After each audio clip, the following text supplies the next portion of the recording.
Merhaba sevgili gezginler ve futbol tutkunları. Skip Guide'ın sanal turist rehberine hoş geldiniz.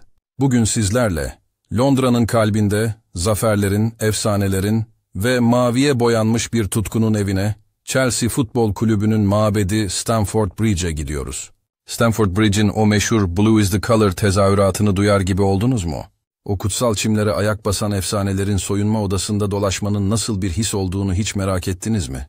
İşte bugün sadece tribünlerdeki koltukları değil, kulübün kalbini ve ruhunu barındıran Chelsea Müzesi'ni ve stadyumunu keşfe çıkıyoruz. Kramponlarınızı bağlayın çünkü futbol tarihinin en heyecan verici yolculuklarından birine başlıyoruz.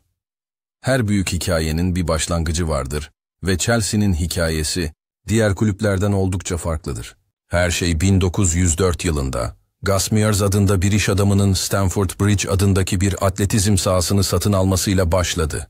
Mears'ın amacı sahayı var olan bir futbol kulübüne kiralamaktı. Ancak Fulham ile yaptığı görüşmeler başarısız olunca radikal bir karar verdi. Eğer stadyumuna bir takım bulamıyorsa o zaman stadyumu için bir takım kuracaktı. 10 Mart 1905 tarihinde stadyumun tam karşısındaki The Rising Sun adlı pub'da, yani bugünkü adıyla The Butcher's Hook'ta, bir avuç kurucu üye bir araya geldi ve Chelsea Futbol Kulübü resmen doğdu. Kensington Futbol Kulübü, Stamford Bridge Futbol Kulübü gibi isimler reddedildikten sonra, komşu semtin adı olan Chelsea'de karar kılındı. Yani Chelsea, stadı kendisinden önce var olan nadir kulüplerden biridir. Kulüp, ilk yıllarında emekliler anlamına gelen The Pensioners lakabıyla anılıyordu. Çünkü yakınlardaki Kraliyet Hastanesi'nde yaşayan emekli askerlerle bir bağları vardı. İlk büyük başarı için tam 50 yıl beklemeleri gerekecekti. 1955 yılında menajer Ted Drake yönetiminde kulüp tarihindeki ilk lig şampiyonluğunu kazanarak tüm İngiltere'yi şaşırttı. Ancak Chelsea'nin bugünkü havalı ve gösterişli kimliğinin temelleri 1960'ların özgür ruhlu Londra'sında atıldı.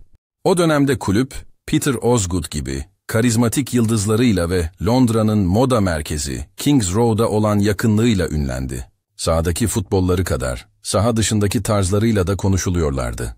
Bu dönem 1970 yılında kazanılan Federasyon Kupası ile taçlandı. Ancak 70'li ve 80'li yıllar, mali zorluklar ve sportif başarısızlıklarla dolu kulüp için zorlu bir dönem oldu. Ve sonra 2003 yılı geldi. Roman Abramovich'in kulübü satın almasıyla birlikte Chelsea'nin ve hatta dünya futbolunun tarihi yeniden yazıldı. Bu yeni dönem kulübe daha önce hayal bile edilemeyecek bir yatırım ve başarı getirdi. Jose Mourinho'nun önderliğinde kazanılan üst üste Premier Lig şampiyonlukları, sayısız Federasyon Kupası ve Lig Kupası zaferleri, Chelsea'yi bir anda İngiltere'nin ve Avrupa'nın en dominant güçlerinden biri haline getirdi.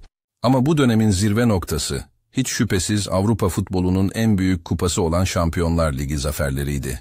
2012 yılında Münih'te, kendi sahasında Bayern Münih'e karşı, son dakikada Didier Drogba'nın attığı kafa golü ve ardından penaltılarda yine Drogba'nın son vuruşuyla kazanılan o inanılmaz zafer, kulüp tarihinin en unutulmaz anı olarak hafızalara kazındı. Bu destansı başarı, 2021 yılında Porto'da Manchester City'ye karşı kazanılan 2. Şampiyonlar Ligi kupasıyla perçinlendi. Müze, işte bu 100 yılı aşkın, inişli çıkışlı ama en sonunda zaferlerle dolu destansı yolculuğun canlı bir tanığıdır. Şimdi gelin, bu zaferlerin parıltısını kendi gözlerimizle görelim ve müzenin kapılarından içeri girelim. Sizi ilk karşılayan yer, kulübün gurur kaynağı olan kupa odası olacak. Göz alabildiğine uzanan gümüş ve altın kupaların ışıltısı başınızı döndürecek. 2 devasa Şampiyonlar Ligi kupasının ortada gururla durduğu bu odada, Premier Lig, Federasyon Kupası, Avrupa Ligi ve daha nice zaferin somut kanıtlarını göreceksiniz. Her bir kupa, sadece bir metal parçası değil, aynı zamanda sayısız maçın, atılan gollerin, yapılan kurtarışların ve dökülen terin bir anıtıdır. Müzede ilerlerken, interaktif ekranlar ve sergiler sizi kulübün tarihine doğru bir yolculuğa çıkaracak.